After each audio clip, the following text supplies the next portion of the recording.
Hey everyone, Tyson the Subaru Specialist from Subaru Prince George here. Today we're taking a look at the 2023 Subaru Crosstrek Convenience. This is the most entry-level Crosstrek that they make.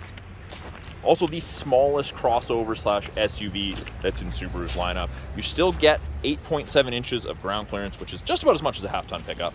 It's powered by the 2-liter 4-cylinder BOXER engine, producing 152 horsepower, getting amazing fuel efficiency. Now, the size of this is deceiving. People don't expect there to be this much room in these cars, and that was not unlocked, but this is also the only Crosstrek where you get the actual key. Everything else is the fob style. 2 clicks unlocks all the doors. Right between these 2 stars, there's a little rubber switch, and you just push up on it and that unlocks it. Backup camera's right there. Surprising amount of storage, far more than people expect. Got a halogen cargo light that will shut off when I close the rear hatch. We've got grocery bag hooks on either side. You can also get a cargo net accessory that attaches to the upper and lower hooks, but the top ones can be used as grocery bag hooks without issue. To fold the seats flat, these are already unlocked, but if it was locked in place, you just lift and push. Virtually flat, there's a little bit of an angle, but better than some of the vehicles out there. Increases your storage quite a bit. I've seen people move table and chair sets with theirs. The other way you can tell this is a convenience, this is the only trim level that still gets the rubber ducky stick antenna. So it is flexible if you were to put something on the roof within reason, but yeah, flexible. In the rear, if you're carrying passengers, there's good headroom, there's good legroom. You can fit up to 3 people comfortably across. On the inside here, on the back of the front passenger seat, there is a map back pocket. You've got bottle holders in both doors, along with a little bit of excess storage. And then should you need it, child locks. All of the Crosstreks come with the roof rails, so you can attach crossbars if you need. Up front, power windows, locks, and mirrors along with window lock, bottle holder and storage, and you have a height adjustable driver's seat. It's on a pump system, pump it up to raise it, pump it down to lower it, and it's the same charcoal slash black upholstery up front as it is the second row. Still have great headroom. Fuel door release is by the driver's left foot. We have a scroll wheel to adjust the brightness of your gauges. You can turn off traction control, and you can turn off the auto start stop if you wish. On the inside, heat ignition.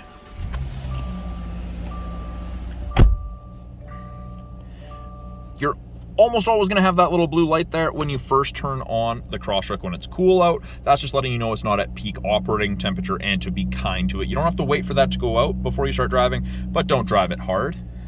Headlights are on the stick to the left. They default to auto. You can't accidentally turn them off, or you can leave them turned on. They will shut off after you shut off the Crosstrek, even when they're turned to the on position. Adjustment, very bottom left here. Pull down, and this is tilt and telescopic, so you can change it depending how you like to drive. Left-hand side has access to our Bluetooth and audio controls, volume. You can switch from AM to FM to USB or Bluetooth audio. Arrows down here change our small center display. Gives you different pieces of information depending upon what you want to look at. I like the digital speedometer myself. Right-hand side, we've got our cruise control. We have our lane centering. So the cruise control, when you turn it on, brings up an image of the Crosstrek. There's 4 bars. If you press this down arrow, it decreases the amount of bars. That is the follow distance behind the vehicle ahead of you that you'll follow at if you catch up while using cruise control. So 4 bars at 100 kilometers an hour is roughly 150 kilometers, or 150 to 180 feet. You can follow closer if you want. And then lane centering, when you turn it on, you get the image of the steering wheel and those 2 little gray lines. Once these 2 color stereo Eyesight cameras can see the road lines, it'll illuminate white on whichever side, and it will actually give you gentle steering input to keep you in the middle of your lane if you want to use it. It is great for long distance driving. You're less fatigued at the end of the day of driving. We have two different drive modes. We have intelligent and we have sport. Intelligence for everyday. Sport is for more spirited driving, passing, going up longer hills. You get a little bit more power out of it, a little bit more oomph. And all you do, you press the S. You don't have to be stopped. You can do it on the fly. Sport, intelligent. You can see that torque curve's a little sharper. Now, we have a little information screen here. Gives us our clock, our outside temperature, average speed on the trip, and with the info button that is on the left-hand side of the steering wheel, you can change that far right piece of information. You can have nothing, you can have estimated distance to empty, your fuel efficiency, whatever you'd like. It's also where our climate control displays. So it maxes out at 32 on the high side, and it goes all the way down to 18 on the low side. Easy to change it, easily visible. Shows how strong the fan is, and where your airflow is being directed on the bottom right. Smaller infotainment screen, 6.5 I believe is what it is. If you want, it is touchscreen, but we also have physical buttons down below. Radio, AM, FM, put it in reverse, backup camera pops up, shows you the top of the bumper so you have something to relate to. As I turn the wheel, those orange lines move, show you where you'll end up if you keep the wheel turned that way. Below the radio controls, we've got temperature, we have fan strength, and when you twist this dial here, it changes where the airflow is being directed. This is for your heated mirrors and back window. That's for your front defrost only. And then we have AC and max AC. So AC is to move moisture around the cabin, dry out the air. So you can use that even when you've got the temperature set to high. If there's snow on your boots and it's creating some humidity, that may come on its own. Or you can turn it on. Max AC is the cold stuff that everyone thinks of when you say AC. Below that, in front of the shifter, we have a USB port, an aux port, and a cigarette plug, 12-volt outlet. Pops open for any charging needs. This is a little rubberized area, so designed to help stop devices from sliding around, or whatever you have in there from sliding around.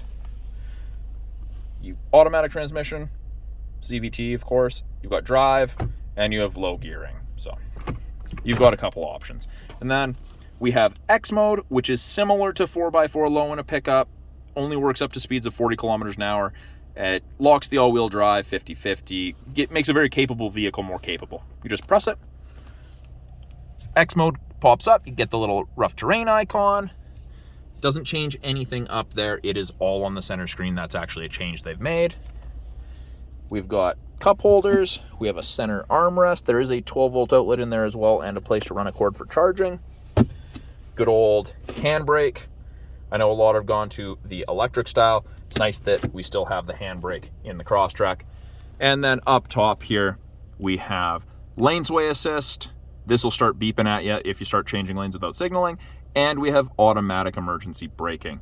So that actually saves you 10% here on your basic insurance in BC. And those use both cameras, the Eyesight cameras. I thought that I'd also show you under the hood. So I pop the hood, go in to the right of the Subaru logo, move my hand from right to left, and the lever's just right there. So this is the 2-liter 4-cylinder engine. Pretty much anything the average consumer is going to touch is in yellow. Brake fluid, washer fluid, oil, coolant, dipstick, oil filters up top, easily accessible air filter. So not a whole bunch going on under the hood. Looks like almost every other Subaru engine out there. Easy to access stuff. So that is a quick overview of the 2023 Subaru Crosstrek Convenience with Eyesight, the automatic. If you have any questions about this vehicle behind me, any of the tech in it, or any of the vehicles or tech in our lineup, please put them in the comments below. I'm more than happy to answer any questions you may have. So thanks for watching. We'll talk soon.